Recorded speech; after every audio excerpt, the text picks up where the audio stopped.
sagada kutubunan kakita ng mga galon karagiti damdaman. Iwana sa 47 FM, dami ni kalakayo tumadama ang makaspasama sa Pilihan, Ipordillera in Northern Luzon. Pero bagbatag may pagdagiti komunidad. Kang kapit sa sagada.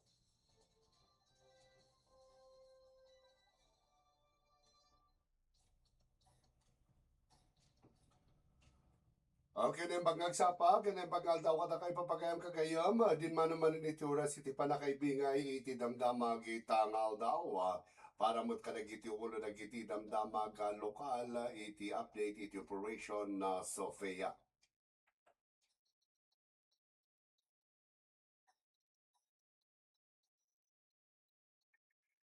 Sagada LGU, panggap iti digital governance.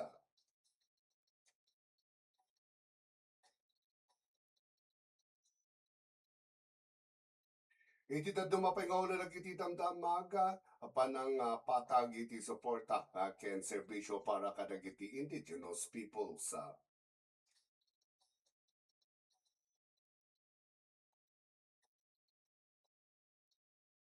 BFP NCR kan K9 units adan iti sagada para iti search and rescue operations.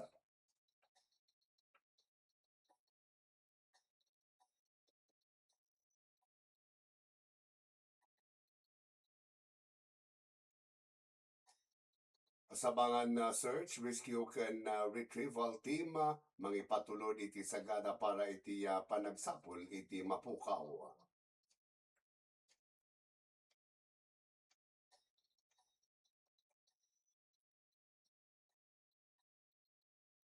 Talo nga individual na aresto kinarangan da iti truck may nga da karga a petrolyo iti Cebu Nueva Vizcaya.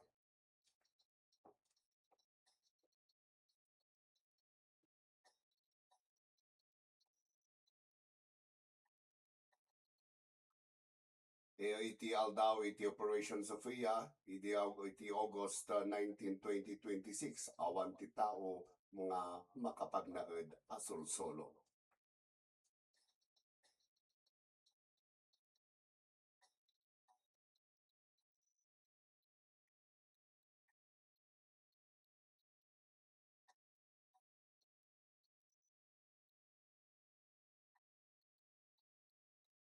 Iti dumapay nga ulo nagiti damdamag, iti Project Lawa at binhi sagada 2026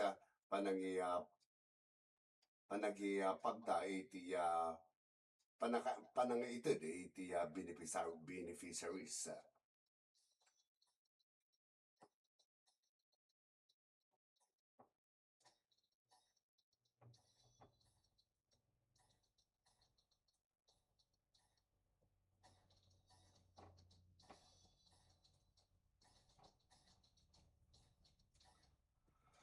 Para magkalagiti detalye dagiti damdamag nakipasat dagiti personality sagada Municipal Police Station wenno NPS iti panagtitipon na idanon iti barangay hall iti dagdag sagada na dalusan ni ngayon daw luwan ni Honorable Felicito Odula, Municipal Mayor, dagiti kinatawan dagiti naduma-duma nga ahensya ken responder BFP dagiti panglakayan ken dagiti opisyal iti barangay Manipud Dumang dagdag ken pataya. Panggap iti panagtitipon iti panaka-update iti agtutuloy a search operation para ken Miss Sofia dagiti napatingal daw iti operasyon ken iti kinapatag iti panang pasingked iti informasyon sakbay nga post wenno i-share iti social media. Naipalagipmat iti komunidad aliklikan iti panangibingay kadagiti saan pay anay pasingkedan na nga impormasyon tapno maliklikan iti misinformation panakapalawaga kung saan akasapula na panakariribok wenno panakariribok iti publiko. Agtultuloy kung mga agtitinulong agbalin analagi pa ken responsible ken suportaran iti agtultuloy a search operation papawin iti panangibingay laang kadagiti mapasingkedan nga impormasyon.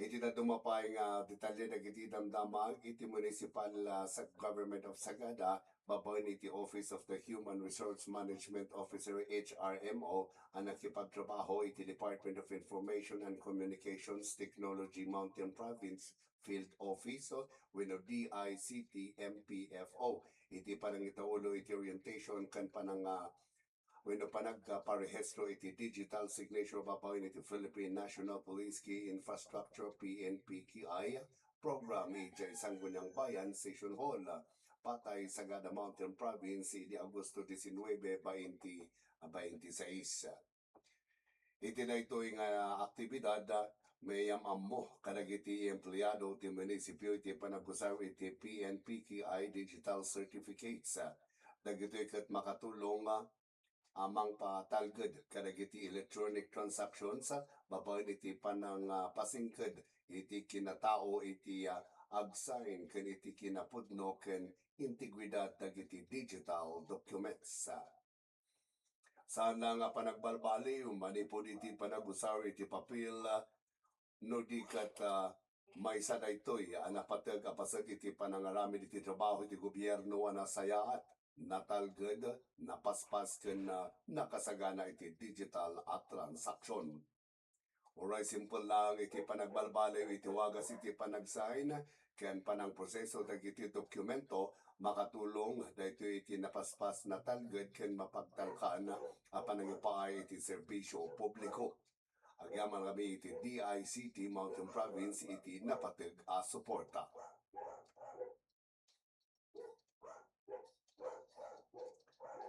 Iti nadupay detalye na kiti damdamag lokal nakipag-meeting iti NCIP Secretary Nancy Katamko ken Senator Ruben Padilla iti Agosto 13 tapno matalakayan dagiti concern amay na iti panangidaulo iti panakay-representar ti maysa nga indigenous community.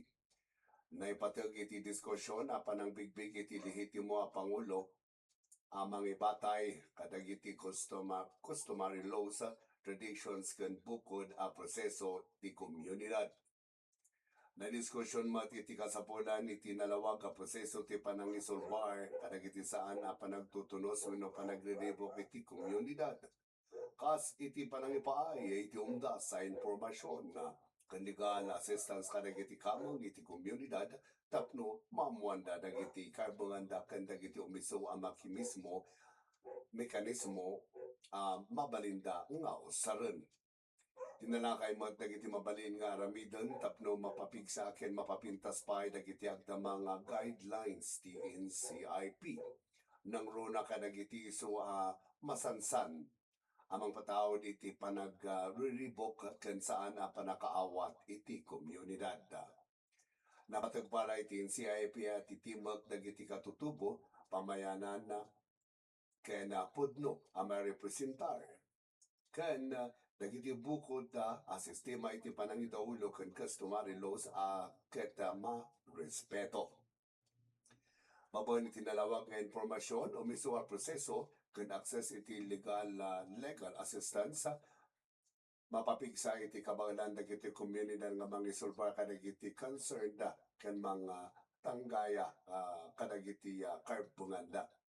Agtultuloy ti NCIP iti panangitag-ay kadagiti proseso anayin kalintegan nalawag ken nakasentro iti karbungan ken pangimbagan dagiti indigenous cultural communities indigenous peoples nalawag ken mapapigsa katutubong pamayanan sandigan ng pambansang kaunlaran.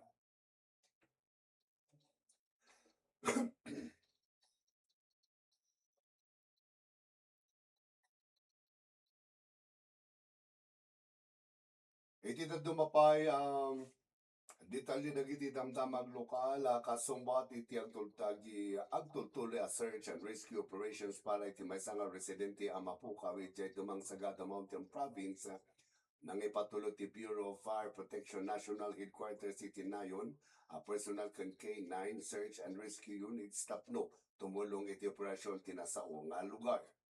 Upat personal ti BFP-NCR agraman of SFO1 Markson si Yango, FO1 Froilan Ferdinand Vincent Elijah M. Pinaflor, FO1 Paul Joseph A. Abonado, can FO1 Mortal Clyde R. Santos, kan duwa K9 search and rescue dogs at the Rocky kan Jake iti nakatakda at tumulong iti operasyon manipod Agosto 19 aging ka Agosto 25, 2026. Dagiti augmenting units manipod iti BFP NCR ket napudnuan naawatan dati BFA Car Regional Director FCSUPT Leonida via Gumanab Rosales DSC agraman iti Assistant Regional Director for Administration FSSUPT Arthur L. Sawati iti Simbang Putta ijay BFP Car Regional Headquarters. Iti panang ipatulod kadagiti nayon upper sakit pasat iti panagtitindulong dagiti BFP units tapno mapapiksa pa iti search and rescue efforts kan mapapardas iti panagsapol iti napukaw nga individual agmaymay sa amang sapol ag titinulong amang isalakan.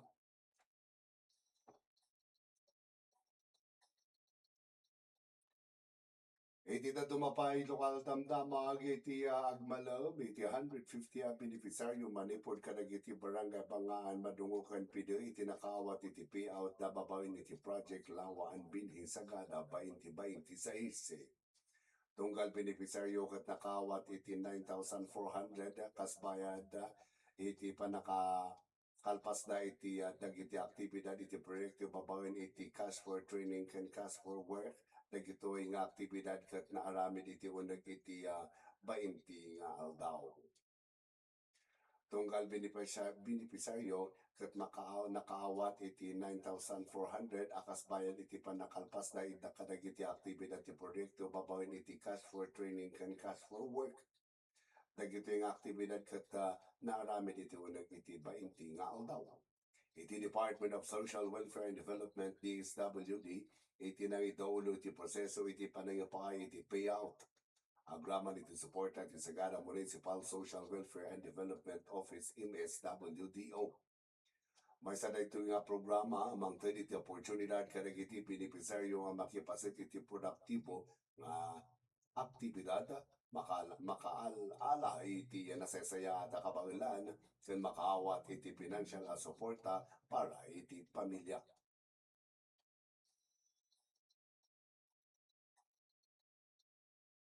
Kanayonon pa dagiti lokal damdamag iti Sagada Mountain Province kinaramid iti Agosto 18, 2026 iti Sagada Mountain Province Search, Rescue and Retrieval operations para kin Miss Sofia Magalgaliti. Iti operation kat na idanay doluan iti Search and Rescue Retrieval Team iti Municipality of Sabangan Babaen ken Municipal Disaster Risk Reduction and Management Officer MDRRMO William P. Rancodo ang nakikoordinate iti Bureau of Fire Protection BFP pinanguluan ni Acting Municipal Fire Marshal SFO4 Sherwin G. Kugasi. Total ang 15 personal ang manipod sa bangan iti nakipasit iti operation dagitoy kat enam reservists talo personality BFP ken enam personality local government unit LGU. Nagkaysa dagiti team iti panagsapol rescue ken retrieval operations amang ipakita iti naimbaga koordinasyon dedikasyon ken kinasagana iti panangsumbat kadagiti emerhensya ken panangted iti tulong kadagiti komunidad ora iti ruwa iti bukod da munisipyo.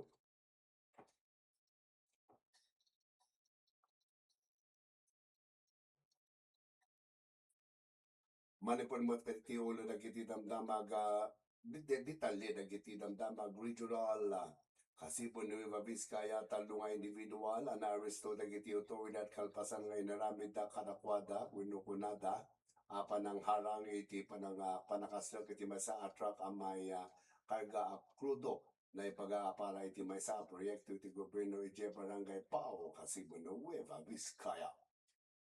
Na parang nagiti reklamo apan naglabsing iti Article 286 iti Revised Penal Code when of grave coercion can Article 151 with no resistance and disobedience to a person in authority and their agents. Kontra kadagiti na aresto, duwa lalaki ken may sa babae, a resident iti barangay dine ken Paket Kasibo dagitoy.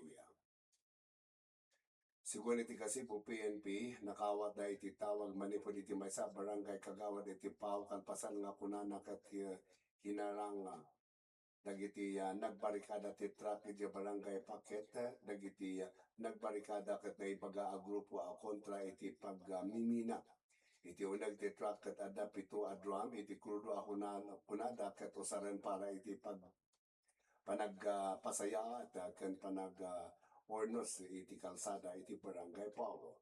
Ngam iti sabali a bangir impilit dagiti nagbarikada ang nagkaroonda iti pauna apan nag-istorya kadagiti opisyal ti barangay Pao may panggap iti panangala iti heavy equipment iti lokal na gobyerno ang mausar iti proyekto. Imbes adagiti kagamitan iti mining company na istorya met kunada iti lugar pagikabilan na iti krudo no mapalubos a sombrak dagiti kagamitan. Sigun iti grupo nagkaroon kunada iti kasinurutan iti daytoy nga kusapin iti napalabas nga daw isu nakaalada iti simangpet manen iti truck ken kalpasan naket dinmanon dagiti pulis. Sigun ken Police Captain Lloyd Guillermo, hepe iti Kasibo PNP, ngay parang iti reklamo kalpasan na pinadasda apaki usapan dagiti nagbarikada apanubusan da asumlak ti sasakyan wenno ti lugan ngem nagtalinanged an nagtipker iti panang supply da iti panakastruck daytoy. Iti bangir dagiti na aresto kuna ni Attorney Fidel Santos defense lawyer asigun iti pauna apan nagsukisok da ket awan kunada iti umdas apan maneknek a napasamak ti grave coercion ken resistance a disobedience kinunana a nakasagana da amang depensa kadagiti akusado ken prioridad da ti panakay bulos da babaen iti piyansa. Kalpasan iti panaka-aresto naipaan dagiti talo nga individual iti Kasibo Police Station para iti umbiso a proseso ken investigasyon. Ita orayan pa iti opisyal a pahayag dagiti kinaukulan nga awtoridad ken lokal na gobyerno tapno nalawag wenno nalawlawag iti publiko iti pudno a panggep ti proyekto iti panagusar iti krudo ken iti panakastruck dagiti kagamitan iti barangay Pao.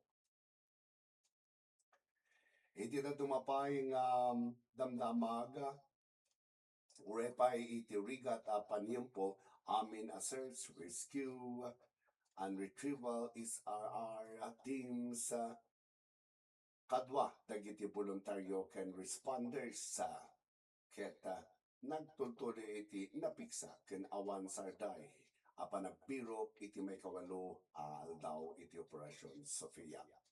Nagtalinangan ang napingat ken agkay sa titunggal maysa. Anap no iti namnama ang masalakan na ni Sofia. Dagiti responders ket nagiptour iti nabayag nga oras iti tudo ken tanong ken sinango da iti narigat a kasasaad ti lugar.